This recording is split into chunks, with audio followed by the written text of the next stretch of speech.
Ça y est, 3 ans passés au Canada. Il est temps de faire une rétrospective et de vous dire un petit peu tout ce qu'il s'est passé durant ces 3 dernières années. Nous voici le 11 septembre 2017 à l'aéroport pour enfin changer de vie. À ce moment-là, notre situation familiale était très compliquée. 4 mois auparavant, nous étions au bord du divorce. Notre arrivée a été compliquée. On a fait du camping. Ensuite, on a eu une voiture qui est tombée en panne le jour où nous l'avons achetée. Nous avons déménagé au moins 3 fois. Et puis, nous avons eu quand même des belles choses durant cette année. Nous avons coupé notre premier sapin. Les enfants se sont découverts en tant que frères et sœurs. Ça a été tellement merveilleux. J'ai enfin trouvé un travail et j'ai intégré l'entreprise Girardin qui revend les school bus. La deuxième année a commencé par mon baptême d'eau.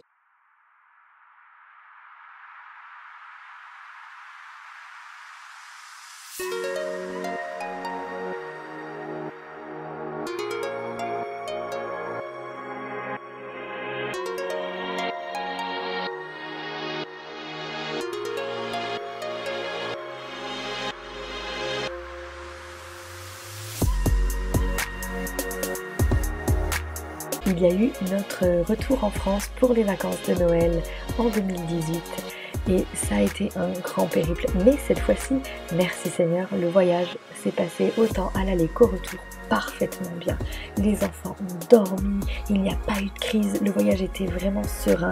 Hormis les changements d'avion à Paris, nous avons eu vraiment un très beau voyage, que ce soit à l'aller comme au retour. La seule chose qui nous a fait bizarre, ça a été au retour parce que nous sommes arrivés en pleine tempête de neige, passé de 5 degrés à moins 20 degrés en l'espace de quelques heures. Ça a été un gros choc.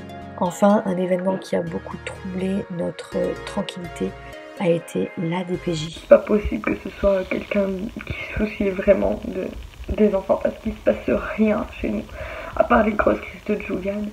Et aujourd'hui, ça vient de détruire notre équilibre familial, ça détruit tout. J'essaie de maintenir mon mari en l'air, je sais pas, de maintenir avec de bonnes ondes et de lui changer les idées, de lui montrer que c'est quelqu'un de bien parce qu'il commence à croire ce que les gens peuvent penser de lui alors que c'est quelqu'un de tellement bon. C'est pas quelqu'un de méchant, c'est pas quelqu'un d'agressif. Tout ce qu'il a mis, c'est sa famille. Il nous aime nous, quoi. Et qu'il y ait quelqu'un qui puisse essayer de détruire ça, en fait. C'est normal que ça le mette en colère. Ça s'appelle de l'injustice parce qu'il a rien fait. On essaie de garder les liens serrés, on essaie de soutenir. J'essaie de cimenter tout ça pour pas que ça explose parce que notre famille ne peut pas exploser en morceaux, quoi. Après l'épisode de la DPJ, le Seigneur m'a fait grâce et il m'a permis de le servir dans mon travail. C'est là que j'ai intégré la merveilleuse équipe de MCI TV. Le Seigneur est tellement bon. Du coup, ça nous a permis aussi de renouveler enfin nos permis de travail et de repartir encore pour 2 années au Canada. Notre 3e année a commencé. Nous étions encore dans les problèmes financiers. Après la pluie vient le beau temps. C'est quelque chose que j'ai souvent entendu et je peux vous le dire aujourd'hui. C'est vrai. D'ailleurs, cette 3e année a commencé par quelque chose d'extraordinaire. Mon mari a décidé de donner sa vie à Jésus-Christ. Lui, le mari incroyant, celui qui voulait rien entendre, a vu de lui-même, par ses propres yeux, à quel point le Seigneur était bon et à quel point il a pris soin de nous. La guérison miraculeuse de notre chienne, elle avait des incontinences urinaires et le Seigneur l'a complètement guérie. Je reviendrai là-dessus tout à l'heure. Merci Seigneur.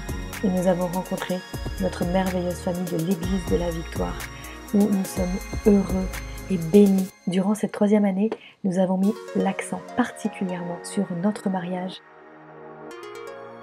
le jour de la prophétie. Jessica et Julien du Québec, ils veulent obtenir la résidence permanente au Canada et une percée professionnelle. Dans le nom de Jésus, nous te louons, Saint-Dieu.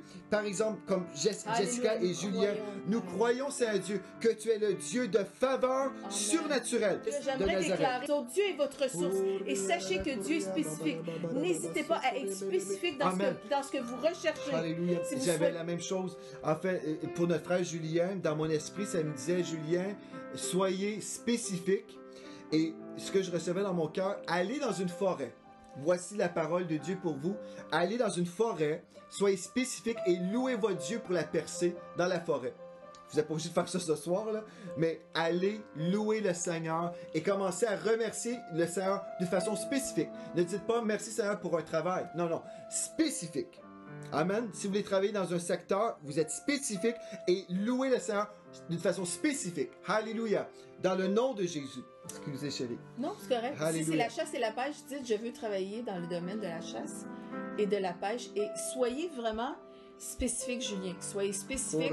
Et vraiment, comme je sais que Dieu vous a déjà montré dans l'esprit, vous avez des visions, puis vous pensez que vous imaginez un petit peu trop grand, mais j'aimerais vous dire à vous, Julien, mais à tous ceux qui nous écoutent aussi, que Dieu est l'auteur de l'imagination parce que Dieu travaille en image. Dieu a pensé à sa création et il l'a parlé.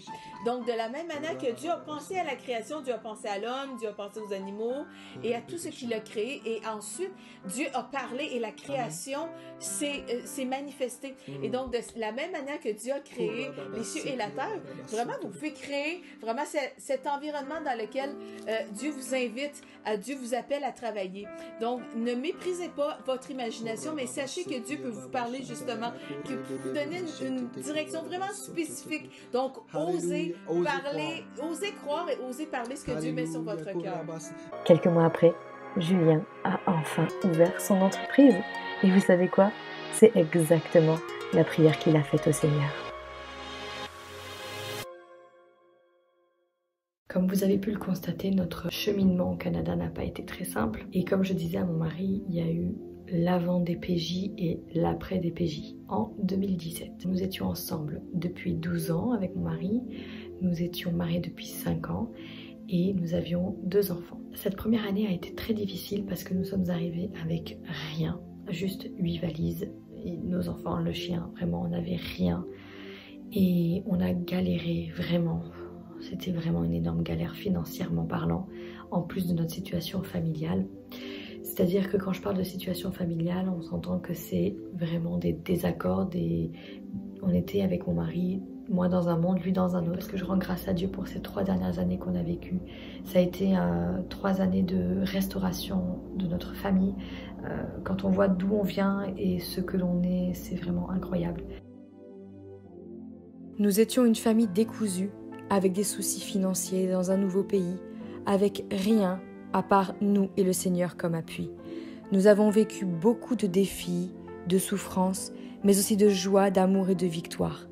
Nous avons vécu des choses incroyables et aujourd'hui, nous sommes heureux. Nous avons encore notre lot de défis, mais nous sommes plus équilibrés. Nous servons dans notre église, dans notre travail et le Seigneur nous a établis, comme nous l'avions reçu prophétiquement en 2019, d'une manière que rien ni personne ne pourra nous dérober de ses bienfaits.